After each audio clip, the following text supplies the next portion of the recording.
June sat hunched over the small control panel, the blue glow of the monitors casting harsh shadows across his face.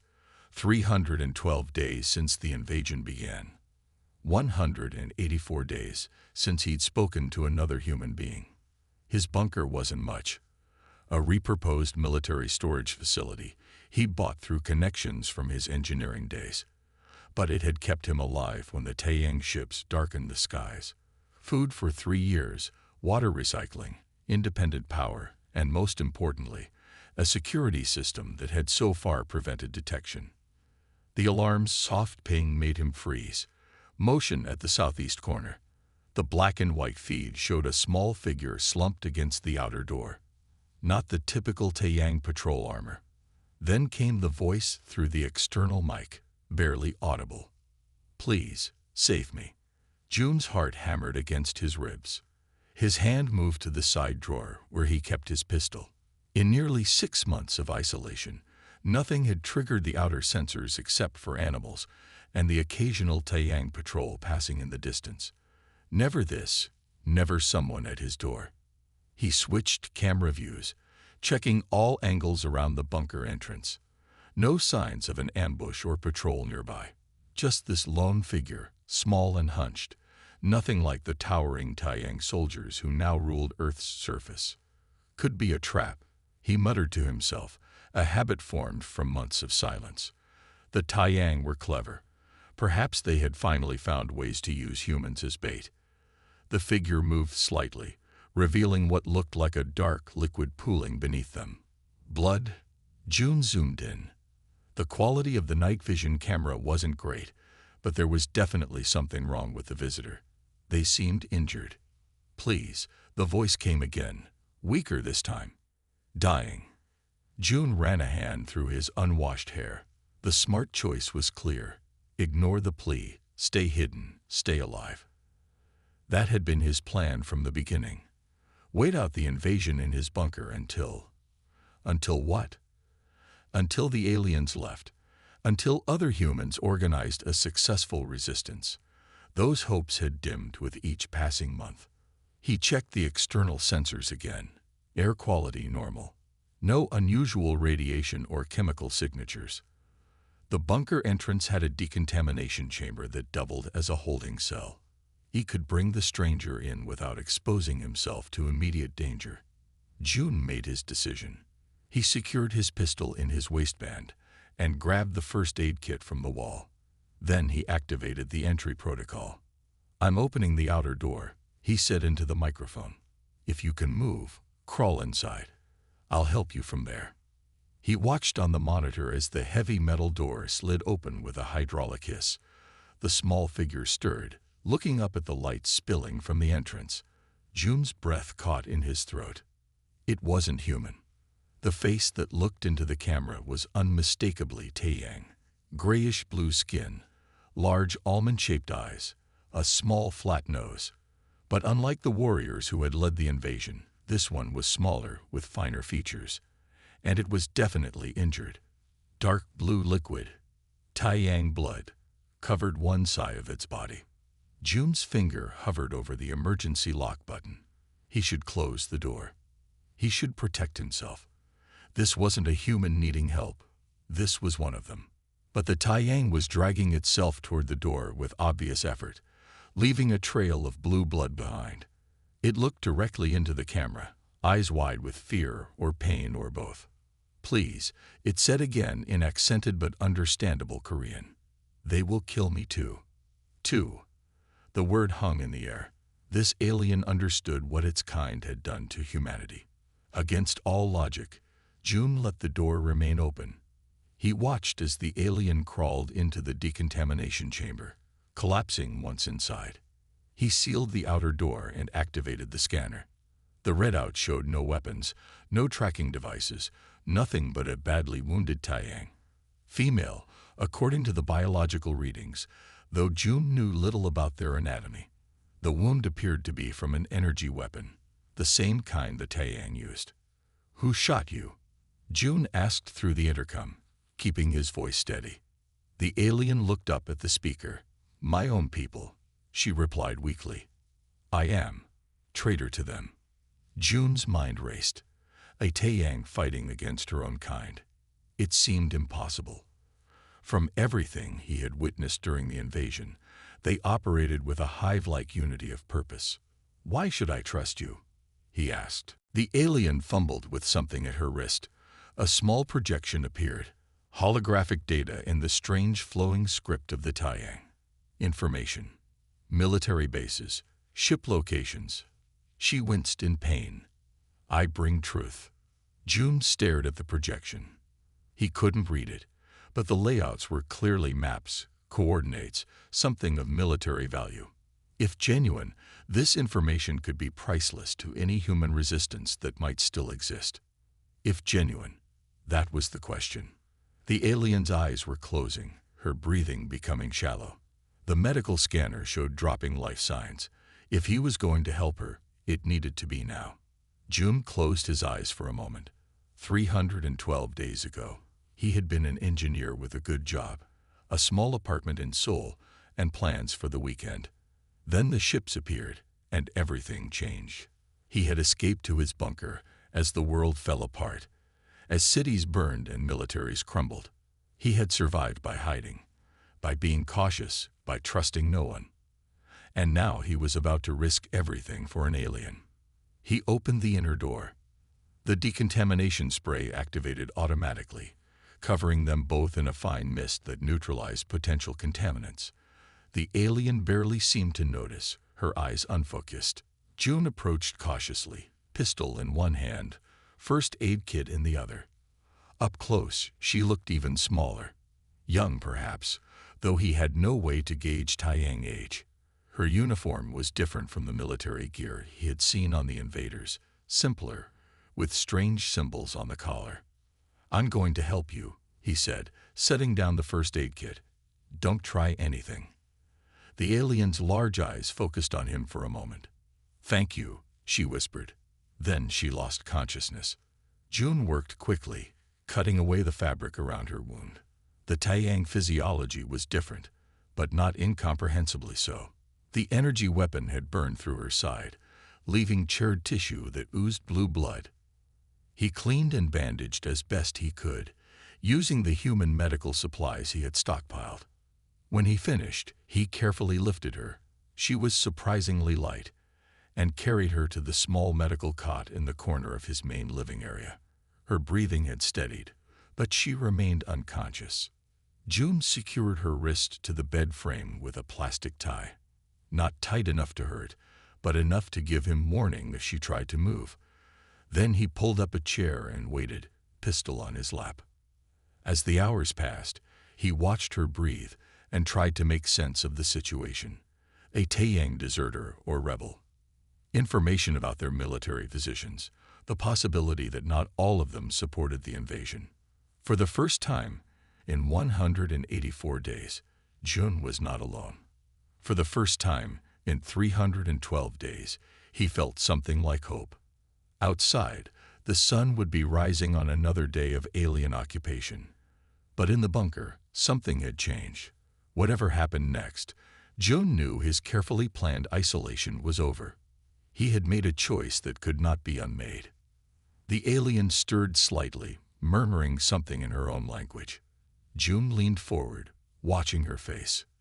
"Who are you?" he whispered, though she couldn't hear him. "And what happens now?" He had no answers, only the knowledge that everything had changed the moment he heard those words through his bunker door. "Please, save me." The alien woke with a start, eyes darting wildly around the bunker before settling on June, who sat across from her with his pistol still resting on his lap. He hadn't slept, choosing instead to watch her through the night. The wound he treated had stopped bleeding, but her grayish-blue skin looked paler than before. "You helped me," she said in her accented Korean, sounding surprised despite having begged for exactly that assistance. June kept his face neutral. "You're tied to the bed. Don't try to break free." She glanced at the plastic tie securing her wrist to the frame and made no move to test it. "I understand your caution." "Who are you?" June asked. The question had burned in his mind all night as he watched her sleep. My name is Era, she replied. I am a science officer on the fleet ship Mera. June's grip tightened on his gun. A Taiyang officer? You're part of the invasion force. Yes. She didn't try to deny it. But I no longer serve their purpose. Many of us have broken away since the invasion began. June stood up, pacing the small room. The bunker suddenly felt even smaller with her in it. I don't understand. Your people came here, destroyed our cities, killed millions of humans. And now what? You've had a change of heart. Era's large eyes followed his movement. The council told us Earth was dying. That humans were violent primitives destroying their own world and needed guidance. She looked down at her bound wrist. We believed we were saving your planet, until some of us saw the truth. What truth? June stopped pacing. That humans are not what we were told. You have art, music, complex societies. You care for your world, even if imperfectly. Her voice grew stronger. The council lied. This was never about saving Earth. They want your resources, your land. They used us as weapons. June laughed bitterly. So you invaded us because of a misunderstanding, and I'm supposed to believe you now? No, Era said. Not a misunderstanding. A deliberate lie from our leaders. She tried to sit up, wincing with the effort. Please, the device on my wrist. It contains proof. June approached cautiously. The small device attached to her forearm looked like a cross between a watch and a computer. He pressed the button she indicated with her free hand, and immediately a holographic display appeared above it. Images flickered in the air between them. Taiyang ships, military formations, what looked like command centers, and most shockingly, footage of what appeared to be Taiyang officers arguing heatedly, though June couldn't understand their language. This is our central command structure, Era explained. These are the locations of our primary ships, weapon cages, communication relays. And this. She paused as the image shifted to show a massive structure floating above what June recognized as the ruins of Shanghai. It's the council's headquarters, where the 7 leaders who ordered this invasion reside. June stared at the projection. If this information was accurate, it was invaluable. But if it was a trap, why were you shot? He asked suddenly. Your own weapon signature, right? Era nodded. I was discovered copying these files. Security forces pursued me. I managed to escape in a small transport, but they damaged it. I crashed 10 kilometers from here and walked until I found your bunker. How did you find it? This place is shielded. I didn't know it was here, she admitted. I was looking for somewhere to hide. Your entrance is well concealed, but my scanner detected the metal door beneath the camouflage. I was desperate. June sat back down, studying her face. The Taiyang were rumored to be master manipulators. Their entire invasion had been precisely calculated. This could all be an elaborate plot to infiltrate whatever remained of human resistance. And yet, her wound was real. The blood she'd lost was real. The fear in her eyes when she first arrived had seemed genuine. There are others like you, he asked. Taiyang who opposed the invasion. We call ourselves the Awakened, Era replied. We began as a small group of scientists and cultural observers who saw the truth about humans. Now there are thousands of us, working secretly within the occupation forces. Her eyes met his directly. We want to help end this war. June stood and went to his supply cabinet, returning with water and some food rations. He placed them beside her, then carefully untied her wrist. If you try anything, I'll shoot you, he said simply. Era rubbed her freed wrist. Thank you. I won't betray your trust. I don't trust you, June corrected. But you're injured, and I need more information. She drank the water gratefully, then examined the food packet with curiosity. Your food is compatible with my biology. Our scientists discovered this early on. Another thing the council kept quiet. Why? What would that matter? It proves how similar our species are, Era explained. The council wanted us to see humans as fundamentally different. Easier to justify controlling you that way. As she ate, June checked her wound. The edges were already showing signs of healing. Your people recover quickly. Yes, it's why we were effective in combat. She looked ashamed at this admission. I never fought. I was assigned to study human culture, looking for weaknesses. Instead, I found beauty. June's hand stilled on the bandage. What do you mean? Your music, your stories, the way you connect with each other. Something like wonder crept into her voice.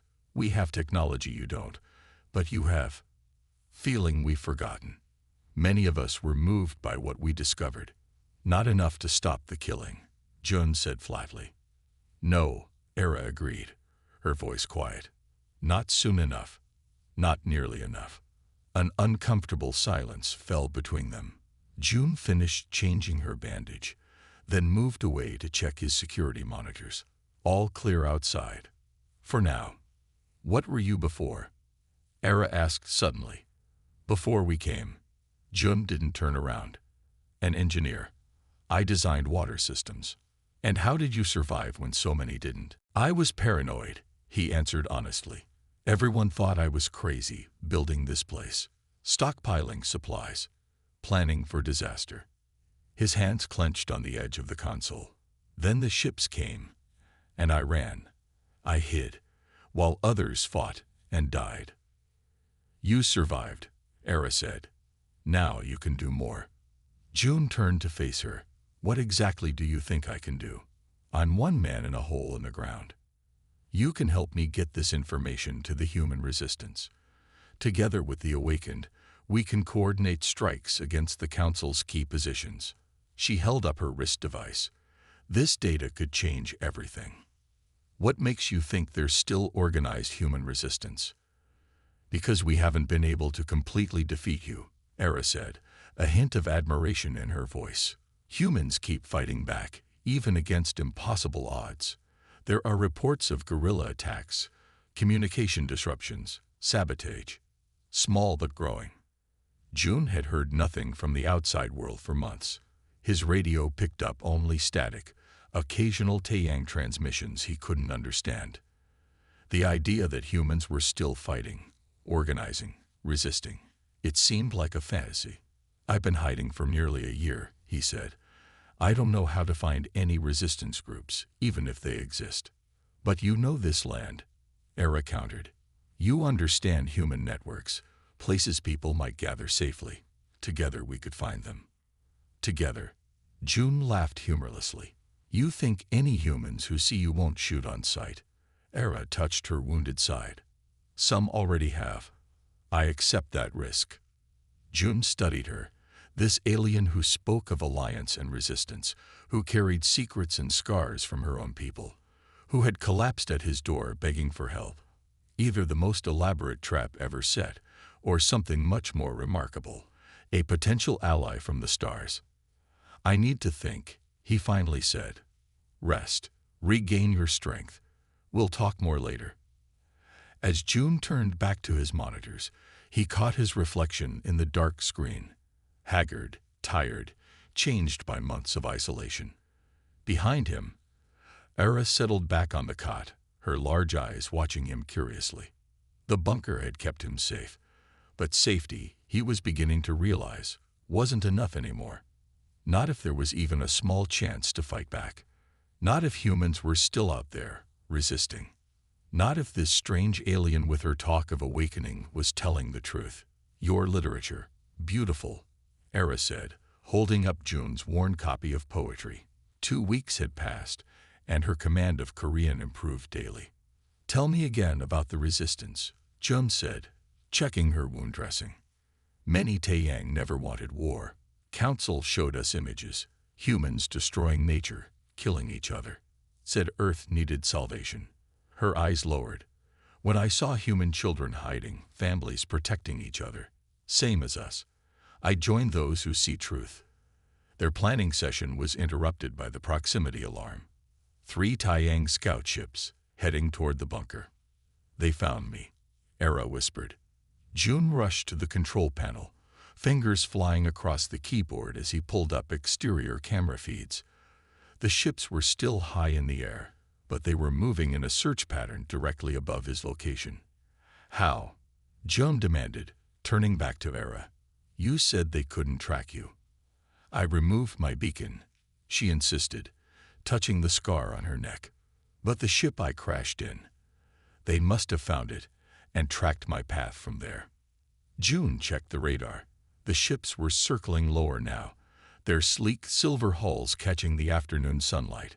He had never seen Taiyang vessels this close before. During the initial invasion, he had already been in his bunker when they flew over Seoul. "We need to move your data," Jun said, grabbing a small storage device from his workbench. "If they find this place, we can't let them recover what you brought." Era limped to his side, her wound nearly healed but still causing her pain. She placed her wrist device over the storage unit. "It will take a few minutes to transfer everything." June nodded and began shutting down non-essential systems. The bunker had a secondary power source, hidden deeper underground, designed to mask energy signatures. If they powered down enough equipment, perhaps the scouts would miss them. "Will they send ground troops?" he asked as he worked. "Yes," Era replied, watching the transfer progress. "Standard procedure is to deploy trackers first, then combat units if they detect anything." June had prepared for this possibility, but he never truly believed it would happen. His bunker had remained undetected for so long that he'd begun to think of it as truly safe. Now, watching the alien ships circling overhead, reality crashed down on him. No place on Earth was truly safe anymore. "We've grown too comfortable," Jun muttered, more to himself than to Era. She glanced at him. "It is natural. In these 2 weeks, we have established a routine." It was true. After the initial tension, they had fallen into a surprisingly comfortable pattern. June would check her wound each morning, then they would work on improving her Korean. She would explain Taiyang technology, while he showed her maps of the surrounding area. In the evenings, they would sometimes read. Jun had discovered that Era was fascinated by human literature, particularly poetry.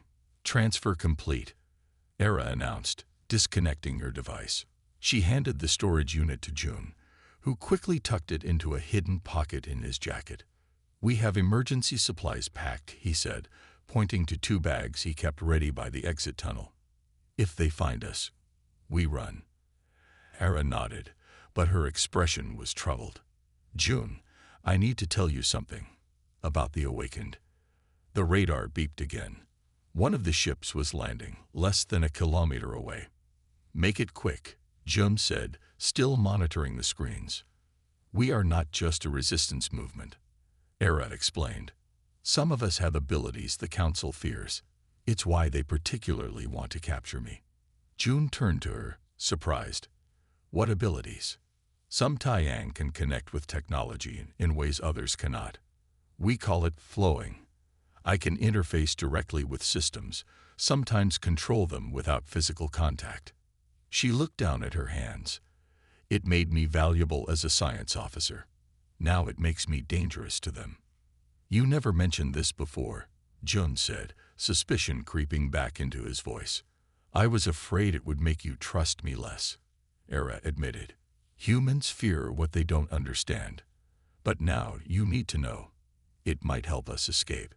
The proximity alarm sounded again. The radar showed heat signatures moving through the forest toward the bunker.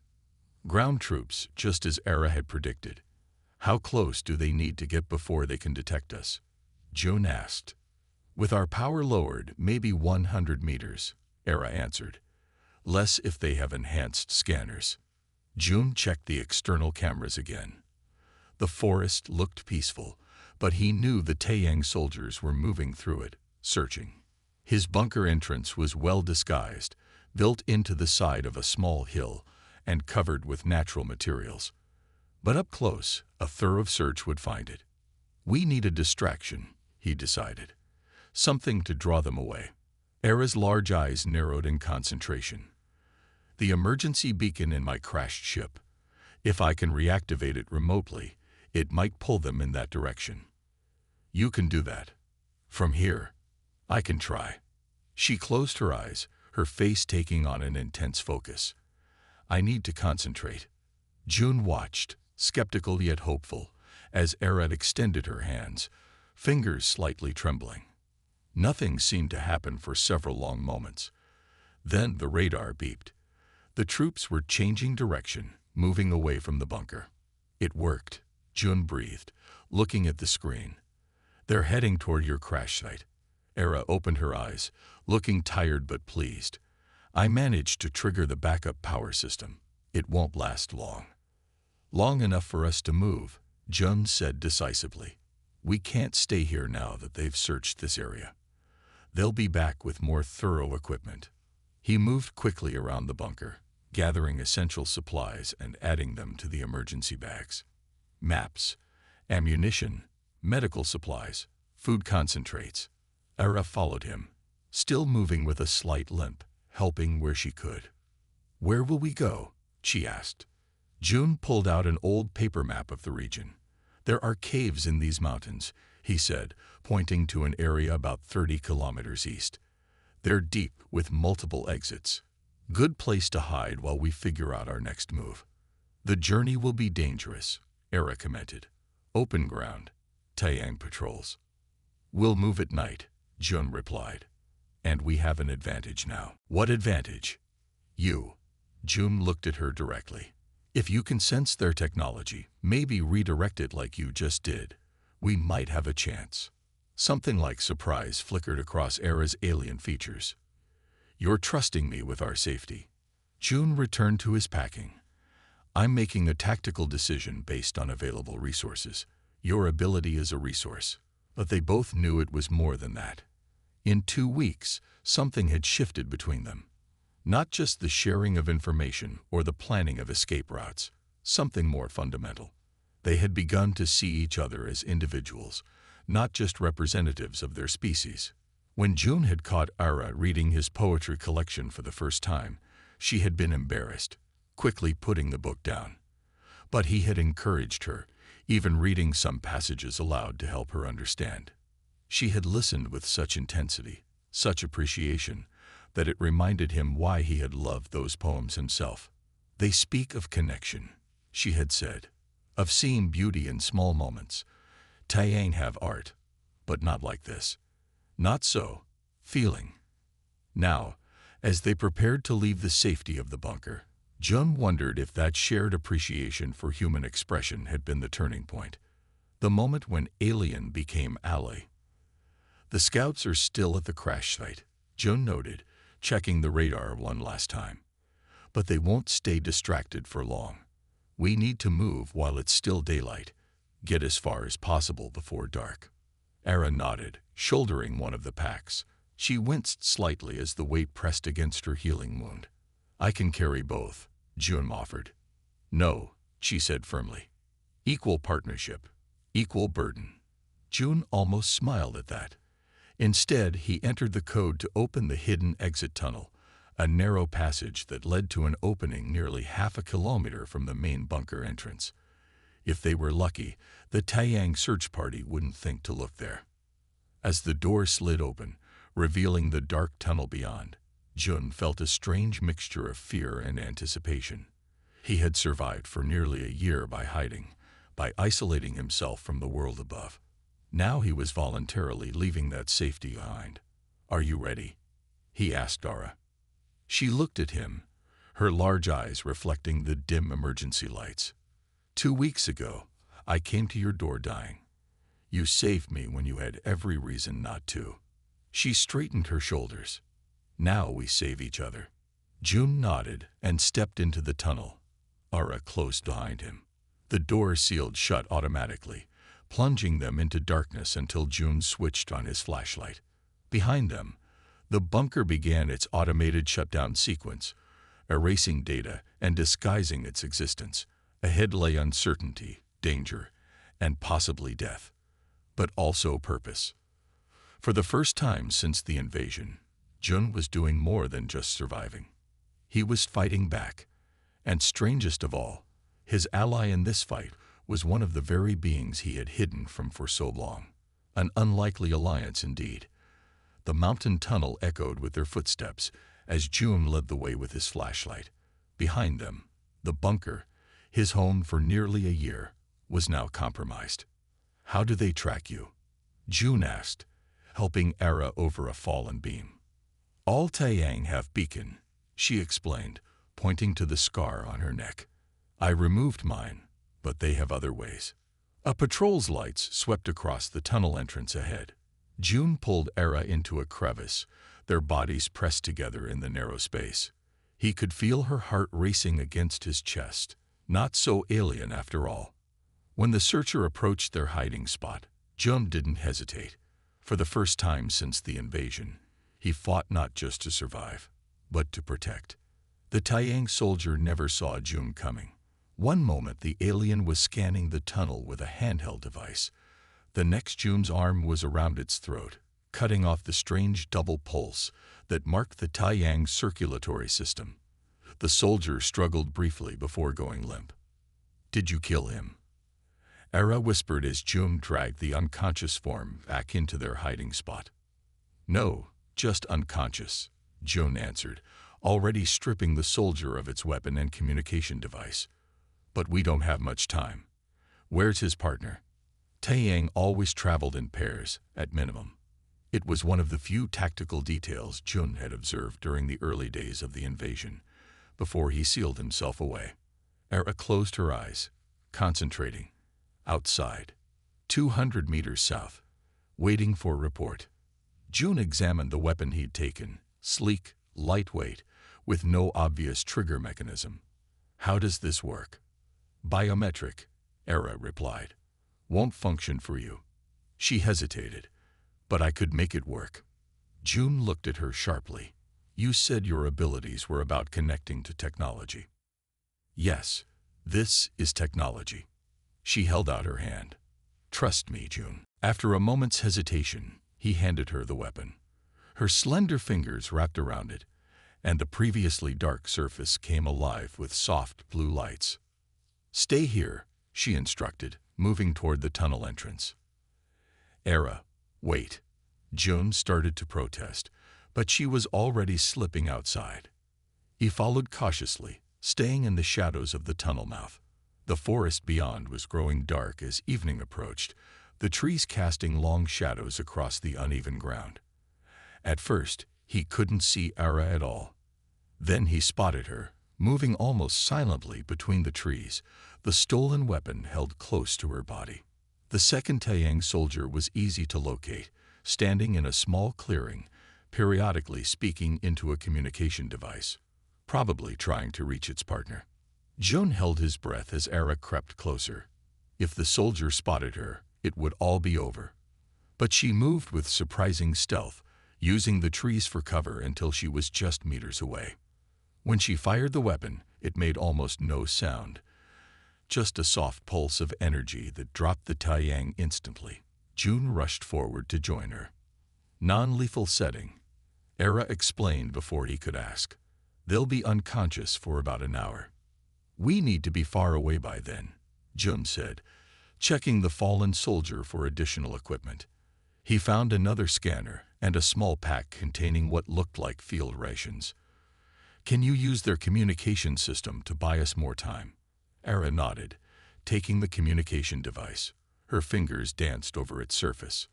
"I'm sending an all-clear signal, reporting they found nothing and are moving to the next search grid." "Will they believe it?" "For a while. Until they miss the next check-in." She pocketed the device. 2 hours, maybe 3. June looked up at the darkening sky. "We need to cover as much ground as possible before they realize something's wrong." They moved quickly through the forest, June consulting his map occasionally by the light of his covered flashlight. Era kept the Taiyang weapon ready, pausing sometimes to close her eyes and sense for any technology nearby. Twice she detected patrol ships passing overhead, and they crouched motionless under thick foliage until the danger passed. As full darkness fell, the forest grew more challenging to navigate. Roots caught at their feet, branches whipped their faces, but they pressed on, driven by the knowledge that discovery meant death, or worse. What will they do if they catch us? June asked during a brief rest, his voice barely audible over the sounds of night insects. Era's expression darkened. You would be interrogated, then eliminated. Standard protocol for humans who resist. She looked away. I would face the council.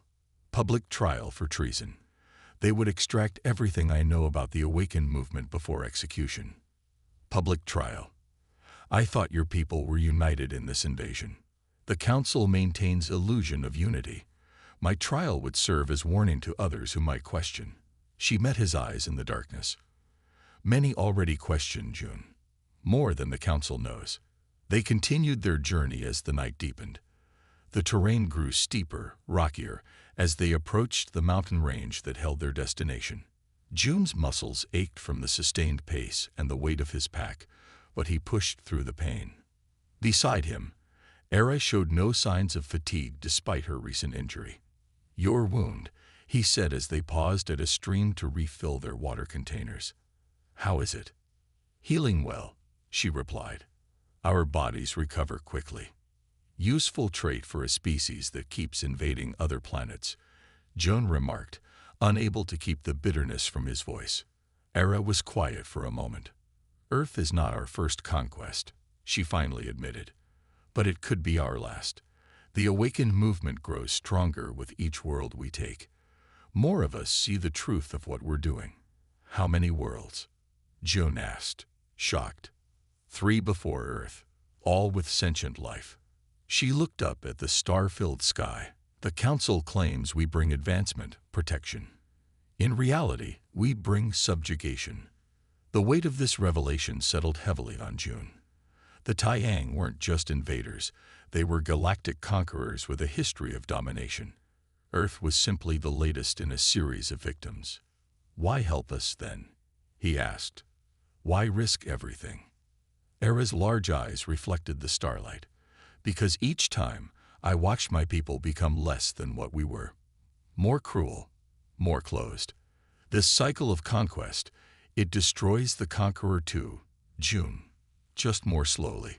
Before he could respond, a sound cut through the night, the distinctive hum of Taiyang engines. They both froze, looking up. A patrol ship moved across the sky. Lower than before, its searchlight sweeping the forest methodically. They found the unconscious guards, Era whispered. They know we're out here. June grabbed her arm, pulling her under a rocky overhang as the searchlight passed nearby. How much farther to the caves? Maybe 5 kilometers, she replied, consulting the map. But we can't risk continuing while they're searching from above. The patrol ship circled back, its searchlight cutting closer to their position. June pressed further under the rocks, pulling Era with him. They lay side by side, barely breathing, as the light swept within meters of their hiding place. For nearly an hour, they remained motionless as multiple ships joined the search, crisscrossing the area with their lights. June's muscles cramped from holding still for so long, but he dared not move.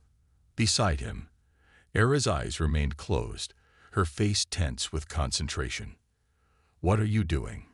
He finally whispered when the ship seemed temporarily farther away. Trying to interfere with their scanners, she murmured. It's difficult. Too many, too complex. Suddenly, her eyes snapped open. June, ground troops. Coming this way. He could hear them now, the soft crunch of footsteps on forest debris, the low hum of handheld scanners. And they were close, too close to run. How many? He breathed. 4, heavily armed. Her hand tightened on the Taiyang weapon. I can't take them all. June's mind raced. 4 trained Taiyang soldiers against 1 wounded alien and a human engineer who hadn't fought anything but loneliness for a year. The odds were impossible. Unless... The stream, he whispered. Can you make it back there? Era nodded. Follow me. Slowly. They crept backward, keeping the rocky overhang between them and the approaching soldiers. The stream was shallow but swift, the water bitingly cold as they slipped into it. June pointed downstream. The water will mask our heat signatures, he explained. "And if we're lucky." They moved with the current, staying low in the water. Behind them, Jun could hear the soldiers reaching the overhang, their alien voices sharp with frustration at finding nothing. For nearly a kilometer they followed the stream, the cold water numbing their legs, the current helping to speed their escape. When June finally signaled to exit, they were shivering but alive, and the sounds of pursuit had faded. "As smart," Era stammered through chattering teeth. "Water disrupts thermal tracking." "Basic survival training," June replied, though in truth he'd learned it from resistance literature he'd read before the invasion, part of his paranoid preparation. "We need to dry off and warm up, or hypothermia will kill us before the Taiyang can." They found shelter beneath a dense stand of pines. June pulled emergency thermal blankets from his pack, and they huddled together beneath them, sharing body heat. Gradually, the shivering subsided. "That was close," Era whispered. "Too close." June nodded, acutely aware of her alien yet familiar form pressed against him. "They'll keep searching until dawn. We should rest, move again when first light comes." "Yes," she agreed. "The caves aren't far now." As exhaustion overtook them, Jun found himself thinking of the unconscious Taiyang soldier he had attacked. His first direct confrontation with the invaders. He had spent so long hiding, surviving through avoidance, but tonight he had fought back. Not just for himself, but for Era. For this strange alliance that felt increasingly like something more important than mere survival. "June," Era murmured, half asleep against his shoulder. "Thank you for fighting for me." He didn't answer, but in the darkness, his hand found hers, alien fingers intertwining with human ones. Different, yet somehow fitting together perfectly. The hunt would resume with the dawn. But for now, in this moment of fragile peace, Jun allowed himself to feel something he had almost forgotten. Hope. The resistance base was hidden beneath the ruins of what had once been Seoul. Dozens of survivors eyed Era with suspicion and fear as June vouched for her. She risked everything, he insisted to Kai, the base commander. The information she brought shows weak points in their command ships. "If she's wrong, we lose our last chance," Ki countered. Era stepped forward. "My people were wrong about humans. Your adaptability, your compassion, these are strengths, not weaknesses." 3 days later, Jun watched from a hillside as the first joint human-Taiyang resistance operation struck a communications array, the beginning of a fight back. "This is just the start," he told Era as flames rose in the distance. She nodded. First step toward peace. Her hand found his in the darkness, different yet somehow familiar. In his bunker, Jun had survived. But it took an alien's cry for help to remind him what humanity was fighting for. The journey to the resistance base had been grueling. 7 days of careful movement through Taiyang-controlled territory, hiding during daylight hours, advancing under cover of darkness. They had nearly been discovered twice more, saved only by Era's ability to sense approaching patrols and Jun's growing knowledge of evasion tactics.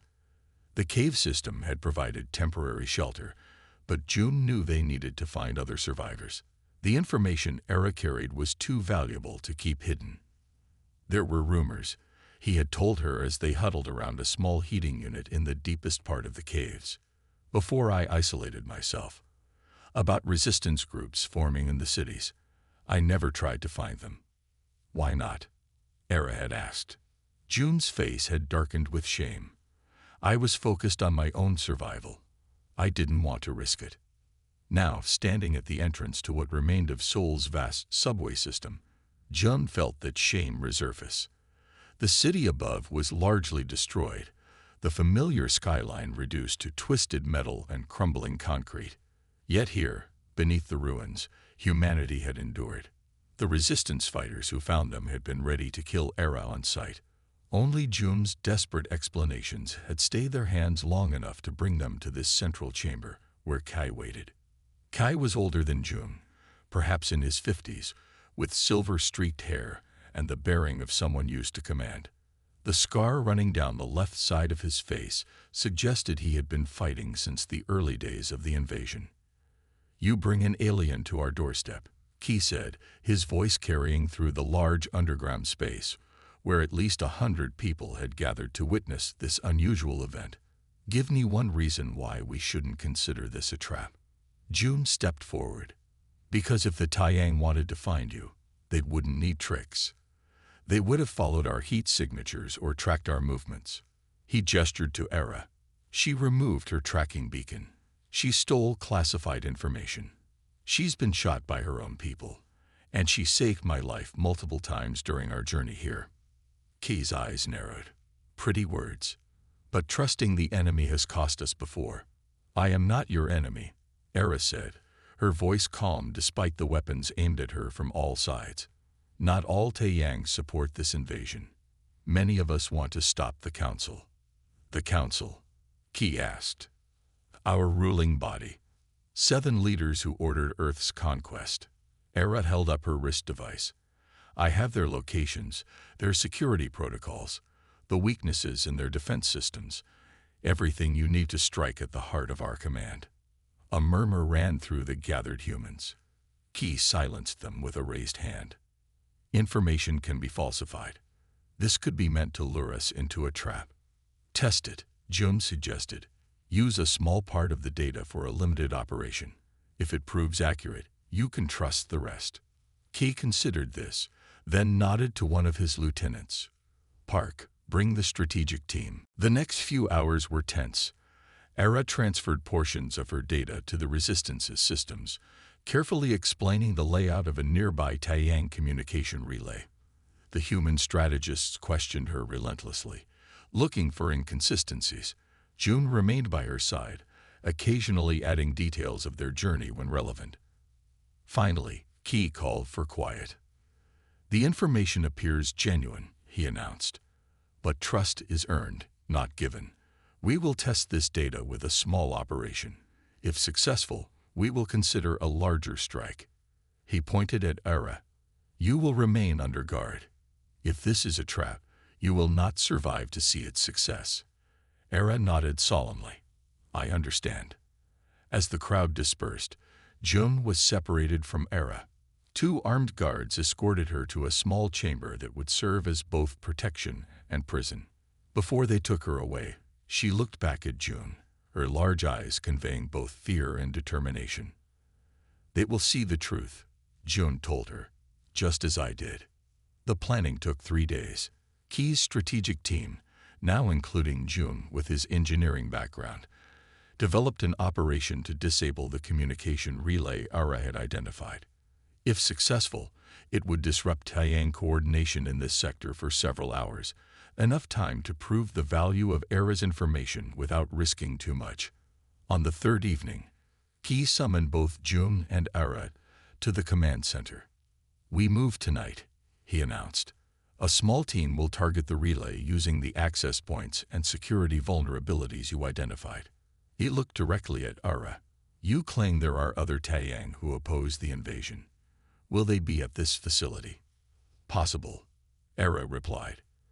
"The Awakened movement has members throughout our forces, but they cannot reveal themselves easily." "How will we know friend from foe?" one of the team leaders asked. Era touched the mark on her neck where her beacon had been.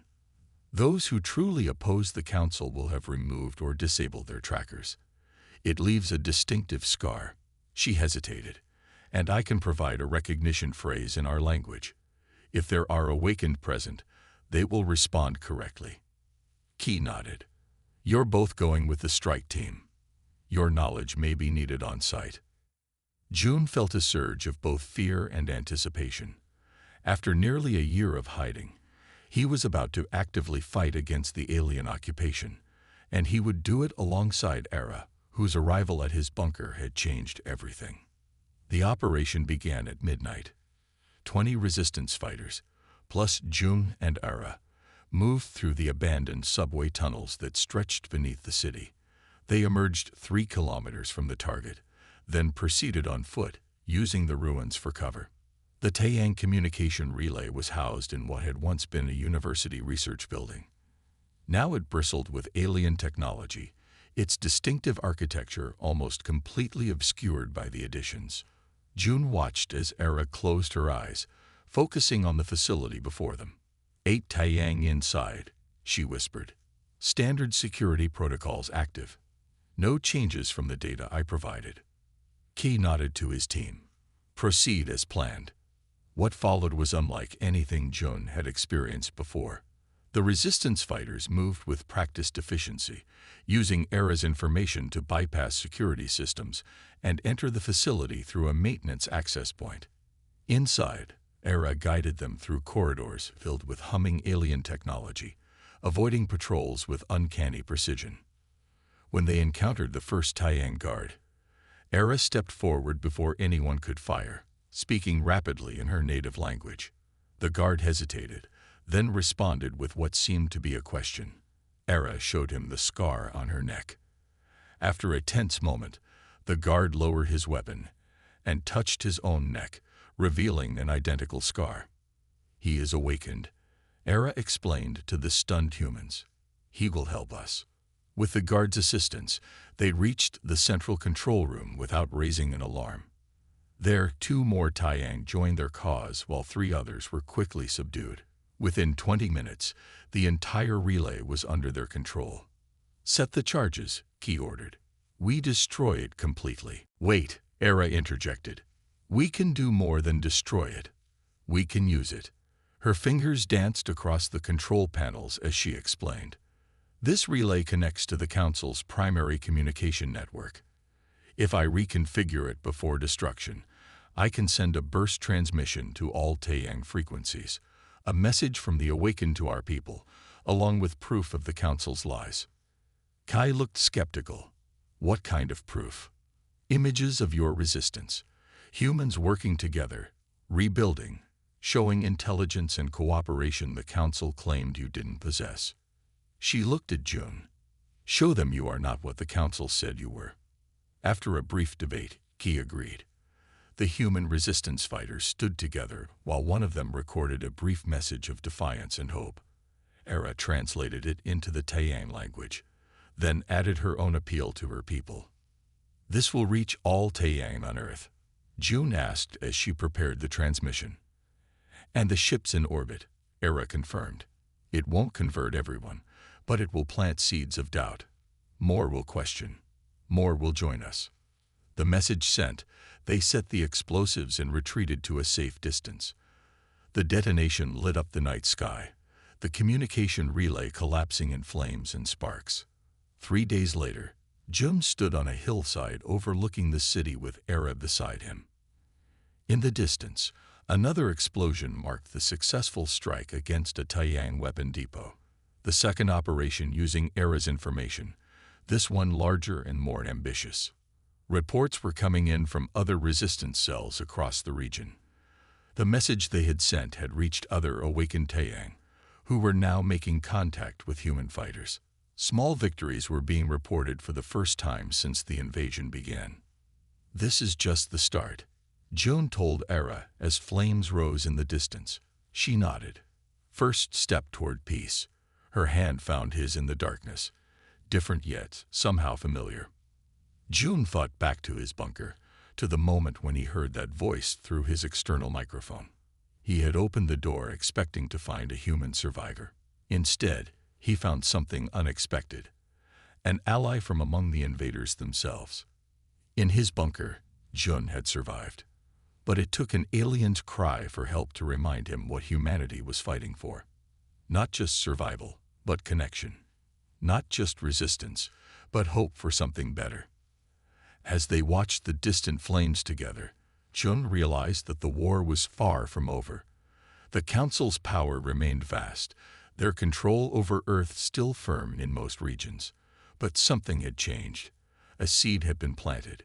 Humans were no longer fighting alone. And sometimes, hope was the most powerful weapon of all.